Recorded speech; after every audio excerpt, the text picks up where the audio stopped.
Hello and a warm welcome to another edition of To The Point. On the show this week, Union Minister for Food Processing, Harsimrat Kaur Badal. I welcome you on the program. Thank you. Food processing industry is one of the fastest evolving industries at the moment, and it's the most developing industry as well. What I want to know from you is that how is it really providing a linkage and a connect between agriculture and the industry right now? The first thing you have to understand is that this industry, the food processing industry, the raw material is food, which is grown in the farmer's field. So the more this industry develops and expands, not only is there going to be more demand for the farmer's food, but there's going to be another channel for him to be able to sell his crop to. And more importantly than that is that the industry will then be forced to partner with the farmer because they need his raw material to make their own industry profitable and impart all those modern technologies and modern methods and good practices and seeds and everything, and actually help uplift the farmer so he can grow what is good and beneficial for them. So Right. it turns out to be a very win-win situation when the industry partners with the farmer. Right. So I would say that this industry actually plays a very pivotal role, not only in uplifting the farmer and doubling his income, which is the vision of this government by 2022, but it is one of the largest generators of employment as well, and especially in the rural area where we don't want migration to take place into the cities. So food processing industry is largely in the area which is captive of the raw material. So Right. it provides job opportunities at the farm gate level. And third most important factor being that due to the low level of processing, we process only 10% of what we produce, although we're one of the largest producers of food in the world. But these low levels of processing due to lack of infrastructure leads to very high wastages. Often we read about farmers having to throw their tomatoes, their Right. potatoes and all because they're not getting the good price.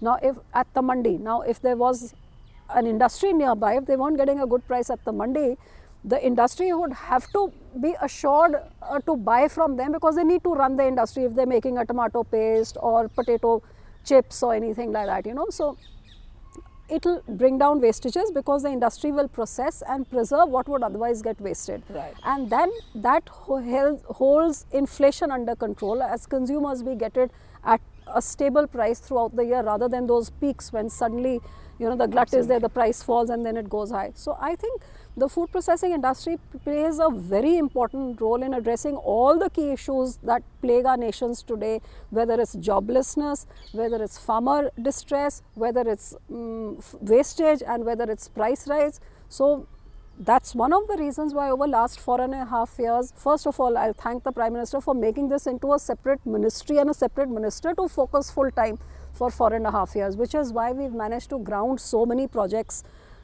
almost a 500% increase in grounding of our projects compared to what the earlier government had done. Right. But if you look at the journey in the past 4.5 years, are you satisfied with the way the infrastructure has come up? Because when we talk about food processing, obviously you talk about cold chains, you talk about integrated food parks. So all those kind of things are spoken about. So when you look at the journey in the past 4.5 years, are you satisfied when you look back with the way the infrastructure has evolved? Well, I would say with the kind of budgets that I was given and the kind of requirement that there was. We have a very small budget in a very small ministry, and the requirement, just to give a vague idea of what was the need and what was the reality. If we look at pack houses, we needed something like 70,000 pack houses is what the country needs, and we have not even 400. Okay. If we look at reefer vans, we need 60,000 and we've got less than 10,000. So, the gaps of what is required was so much. One of the reasons of why this high gap is that food processing industry is a very capital intensive industry, but then it's seasonal. If you have any other industry, a cement or a car or anything, you can manufacture throughout the year. But in the food processing industry, you can only do processing only when that crop comes in for that season, So, but the cost of having to run the bijli, the pay the salaries, everything is the same. So that's one of the reasons why this industry needed to be incentivized to give it an environment. And that's why the government provides a subsidy. So the Honorable Prime Minister gave this Pradhan Mantri Kisan Sampada Yojana, where he gave us 6,000 crores in 2017, which would leverage another 31,000 crores worth of investment in the next 2 years. Okay. And which is why out of that 6,000 which is invested. yeah, this would, by putting in this, by giving this incentive of 6,000, industry was at least 31,000 crores will come in minimum. Which is why suddenly we have seen a boost in the mega food parks coming up, and the number of cold chains being allotted, 3 new schemes of the backward forward linkages for the small farmer, for the group of farmers, units inside the parks. So it's really the entire range from a big industrialist to an individual farmer, whatever you want. And of course, there are many other schemes. We've got a scheme which is Operation Greens, just for tomato, potato and onions to bring down their wastages. We've also got a new World Bank scheme which is really for the small people, incentives of 1 lakh to 10 lakhs. So a whole range of this. So along with the infrastructure, we worked on creating an environment which is giving the necessary incentives, allowing 100% FDI and multi-brand retail, making food processing into a priority sector lending, opening up 2,000 crores in NABARD, a special corpus at cheaper rates. And when all this started moving, we suddenly realized that now India was ready to announce to the world as to where we are. And while the infrastructure is coming in, let's bring in the best of the world's technology, which is why in 2017 we had World Food India, which was the first fair of its kind done by the ministry. And I know you media guys used to ask me that what kind of commitments do you think you will get out of this fair? And I used to say that we'll get generate about 10 billion over the next 3 to 5 years. We signed MOUs worth $14 billion in those 3 days, and grounding of 70% of them have already started within the first 6 months after the fair. Okay, so would you, if you look at this figure, what you're quoting, was 2018 a game-changing year for the industry of food processing? Absolutely, because even if you look at how we brought in 100% FDI and multi-brand retail of food, which is manufactured and made in India, which was again a very visionary thing. I'm grateful to the Prime Minister that he agreed to this demand of ours. That was one of the reasons why we brought in so much of investment also. You saw companies like Amazon committing 500 million in the food retail sector, and then of course there are about 8 more companies in FDI which has come in. And if you look at just the FDI, when I took over in 2014, annually we used to bring in something like 500 million, that is what FDI, which was in 2014. And this year we're close to $1 billion, so we've practically doubled it. It's 900 and something, you know, so that it just goes to indicate that the world is perceiving the food processing sector as a really fast growing sector and the place to invest. So but I'm happy. When you have to connect with the farmers on the ground level, what is the biggest problem which as a minister and as when you talk in entirety about food processing, what are the actual problems on the ground which you are facing when it comes to convincing the farmers that, look, you need to go in for food processing, you need to set up units? So are you facing any kind of ground level problems? Yeah, I would say the first thing is the dissemination of information to the farmer of the schemes of the ministry. There's so much that he can do, but it's the more educated or the progressive states where the governments are proactive, who are managing to disseminate that, you know, a policy or a scheme in government of India to reach some farmer in Tamil Nadu or some farmer in Northeast who's not educated, not literate and not tech savvy. Unless the state government helps you out, it doesn't reach them. So some state governments who are very proactive disseminate this information, and the government actually helps the farmer connect with the scheme and get it for him. But there are some governments like my own state who couldn't care less for you know, not even approach me. So that is one of the things, disseminating the information to reach the farmer that, look, what all is available for you, avail of it. Number 2, I would say that the processable variety, our farmers still grow the table variety rather than the processable variety, but of course the industry needs the processable variety. But as far as the farmer is concerned, I feel he can just set up simple pack houses, just wash, clean, grade, package it and sell it to the nearest market or to the nearest retailer. Because one of the things, these big shopkeepers and the big retailers, they don't want to approach 1,000 farmers.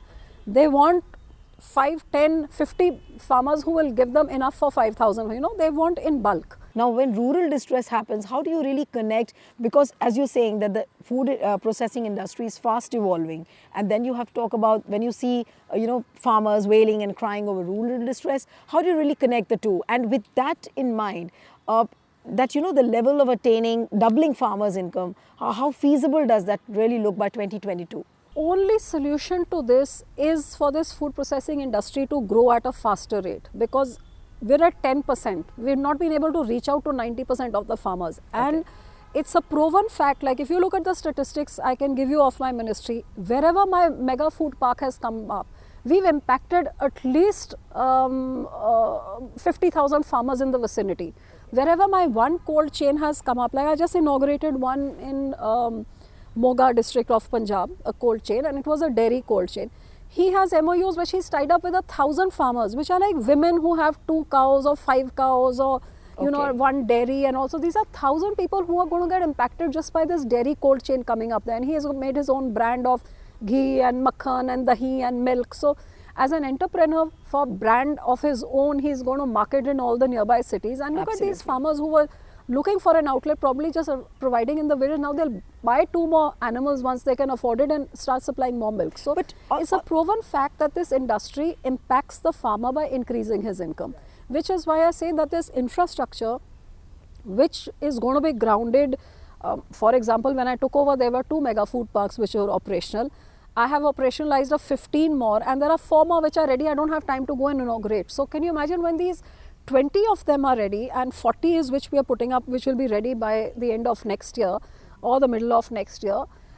Imagine the number of farmers. Suddenly you will have at least 12.5 lakh farmers who are getting impacted by just these. Right. Imagine out of my 300 odd cold chains, out of which 50% are complete, but when we're working to make a cold chain grid throughout the country for seamless transfer from production to consumption, when this full 300 of them are operational in all different areas of the country, impacting all farmers around them. So just through my ministry, like I said, that we're going to leverage 31,000 crores worth of investment and agro process 334 million metric tons, which is worth 1 lakh crore rupees, and impact 12.5 lakh farmers and create 5 lakh jobs. That's just my ministry. But all these are going to generate so much more, because so many more people in our mega food parks. Each park has 30-40 more industry which will come in inside that park. But how crucial is the role of technology when you come up with the food processing industries? Because things like artificial intelligence, like farmers should be made aware, and how you implement all these things. So how crucial is the role of technology in this industry? Well, I would say technology is important more in bringing in the best quality of machinery, which is the most efficient and the most modern. So bringing in artificial technology, I am still looking at these machinery providing the jobs. I don't want the artificial technology which is going to take away my jobs. Okay. Because in my mega food parks, you'll find lots of women are getting jobs for all sorting, grading, washing, cleaning. So suddenly that village woman who was sitting at home, you find hundreds of them working in one mega food park, which is such a pleasure to see, because at the end of the day I've got a separate quota for women, and I try to empower them, and which is why we had this World Food India, so that we tie up with these foreign, we had partner countries and focus countries, and then machines came in, and the whole idea of bringing this FDI is to bring in the technology and know-how and partner those foreign companies to partner with our Indian companies and tell the best practices of the world and the best machine. Obviously the farmer becomes an entrepreneur when you talk about the food processing industry, but it also increases the income, the individual income of the farmers. That's what you're saying? Of the families, the farmer families? My vision of when I started off 4.5 years ago was to turn every farmer home into a self-help group, where the farmer who's only farming should then bring what part of his produce to his house, where women, I think we work in the kitchen. What are we? We are really processors. You take the atta and you make a roti. You take the vegetables and make a sabzi. That's all part of processing. So he should bring him a part of what he's growing in his fields. The wife should process it. The children should package it and market it. So one little self-help group of a family where you value add to what your parents are growing in your field, and then you become little entrepreneurs, the next generation. So that was my vision, and I try to formulate my schemes around that, hoping that one day India should reach here in the near future. But India is also one of the very big leading producers of horticulture, producing about 307 million tons of fruits and vegetables. So are you looking at that independently? Yes, absolutely. My focus from day one has been on the perishables, which is basically the fruits, the vegetables, the milk, the meat and all, but fruits and vegetables, because when my ministry did a study, I think in 2010, and it showed that the maximum amount of wastage was in the fruits and vegetables and the least amount in the cereals, and we were wasting something close to 1 lakh crores of perishables food was getting wasted every year. So when the moment I saw that perishables, I turned the schemes around to give added weightage in the marking system if you brought in a perishable. Right. And then we went around mapping the clusters of the perishables all over the country and try to make mini food parks, incentivize making mini food parks there, so that wherever there's a cluster of food, there should be some thing which comes up there. So from what I gather to understand or what you've just spoken, that farmers, families and the farmers will have a lot of incomes coming out of the food processing industry.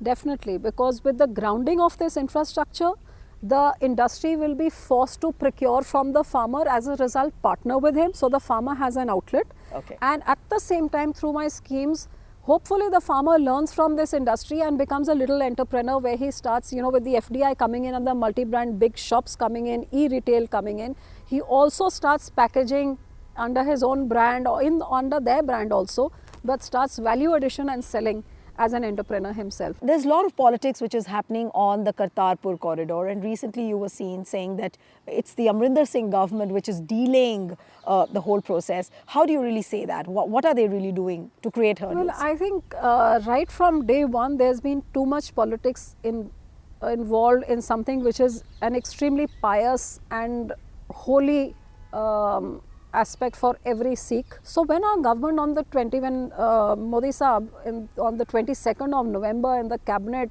brought in this demand of ours, which we have been asking, Badal Saab has been asking successive governments. In 2010 we passed a resolution in the Punjab Vidhan Sabha and asked the UPA government. We got no response. From the time 2014 our government was made, this was one of the first things that Badal Saab went with, and especially 550 years of Guru Nanak Dev Ji's birth anniversary this year. So over the last 1 year there had been a lot of pressure from our side, on our government, that you have to come up with this corridor which we've been asking for. And so I was so grateful when the Prime Minister on the 22nd of November, one day before Gurpurav, passed it in the cabinet, that I literally had tears in my eyes. We never thought that these days would even come. And look at how quick he was. On the 22nd it was announced, and on the 26th the foundation stone, Gadkari Saab and the Honorable Vice President went and put the foundation stone. And by the time the foundation stone was being laid, Gadkari Saab had already given the work allocation. Right. It had been done. And by the 12th of December, 26th November, this is done. By the 12th of December, a meeting takes, which is not even 2 weeks later, in Chandigarh, under the chairmanship of the officer, chief secretary there, the MLA there, everybody from the central government of all the departments, custom, intelligence, army, IB, all the entire central teams of about 15-17 departments all over there, and the person who had been given the work allocation had already earmarked the 3-4 different options for the routes which would be best. And the best one, a unanimous decision was taken, and it was declared a national highway. Now this was within 2 weeks of laying the foundation stone. But the surprising thing was that from 12th of December till the 9th of January, practically 1 full month, the Punjab government did not send the minutes of the meeting. I mean, it took us 2 weeks to allot the work and check out all the routes, get all of them, that's the speed this government is working at. Right. And they for 4 weeks could not give the minutes of the meeting. And the minutes of the meeting eventually came on the 9th of January, and within 48 hours they were approved and the notification was done. Now I'm wondering, I keep telling Amrinder Singh that instead of giving statements in the paper, why don't you get down to the business of acquiring that land and send it to the government that how much money has to be paid, because the money is going to be paid to these people only after they're told at what rate you have acquired the land. Right. Where is the process of acquiring the land even started? There's no doubt that Amrinder Singh government and Congress government is petrified of giving any kind of credit, which is, you're talking about the Kartarpur corridor. Cent% they are very worried about the credit, because the fact of the matter is what Prime Minister Modi has done for the Sikh community. What's the political impact which you see during the coming elections? Well, when I look at it, Punjab being a farming state, where implementation of the Swaminathan committee, where you get 1.5 times of the MSP as to what the cost is, Congress has given lip service for the longest time and driven the farmers to suicide. The state that they are in today, it's Prime Minister Modi who took this historic decision. Congress has always come in on a bed of lies. Amrinder Singh has come into Punjab because he promised entire loan waiver of 90,000 crores. He not even waived off 1,000 crores or 2,000 crores. There's not a single farmer in entire Punjab whose entire loan has been waived off. In fact, there have been 600 farmer suicides after he took over, which never happened in Punjab. And it's not even 2 years, and more than 600 have committed suicide. He swore on the holy gutka that he would get rid of drugs. Drugs, they had, they held the Akalis responsible, made such a huge mountain between Kejriwal and him that Amrinder Singh swore on the holy gutka, on the holy book, that he would finish off drugs in 4 weeks. They are so badly proved as all the fake promises they made just to come into power, that for every election, small election which has come, they've just used police force. You'll be surprised, in the Panchayat election, imagine there were about 90,000 people whose papers were rejected. And the first time the court had to step in and say, please relook at them, how can you reject 19? And all they would be like, from one area, 20 people rejected with the same thing written on the paper in one office. So, they're going all out like that. So there's no doubt that these lies of theirs have caught up in Punjab. But of course, it gave Rahul Gandhi thought that what a brilliant idea, it worked in Punjab, and he did the same thing in Madhya Pradesh and Rajasthan. And that's what he's promising to the farmers in India now. And I just tell through you, I want to tell anyone who's any farmer or anybody who's watching this show, that if you want to believe one word of what Rahul Gandhi is saying about farm loan waiver, please go look at the Punjab model and see the plight of the farmers there. In 2 years, they've not been able to waive off a single farmer. In fact, Budh Singh, who was the face of where Amrinder Singh went to his house and launched this, he gave an affidavit to each farmer that I will take care of all your loans. There are video clippings that after today, all your loans are mine. I mean, there's not just written proof, there's not just verbal proof, but that fellow, that Budh Singh farmer who stands as the face, the poster boy of this, go and see his plight. There are big newspaper articles I can show you where he's saying that I'm about to kill myself because no one's waived off my loaners yet. So this is the reality of Congress and of Rahul Gandhi. Please don't get taken in. What they say is just to come into power, and all they do is loot where you have proof of what they've done there. And if not, go look in Punjab. But how far is it true that some developmental activities are also being roadblocked by the Amrinder Singh government? There are reports that probably the All India Institute of Medical Sciences was supposed to come up, and they didn't allow that. For medical aims, which was such a big and important project for Punjab, that as soon as our government came over, and especially in my constituency, which was known as the cancer belt, there's a cancer train which goes to Bikaner. You must have seen big newspaper reports about that. So as soon as our government came in, I really begged for a good medical project, and I was so happy when the AIIMS was allotted to us. And it was allotted in 2016. And 2017 January were elections. In that short span, Mr. Badal acquired the entire land, built the 4 walls, did everything. And the day the government changed, Congress government, for 2 years, they would not give a single approval.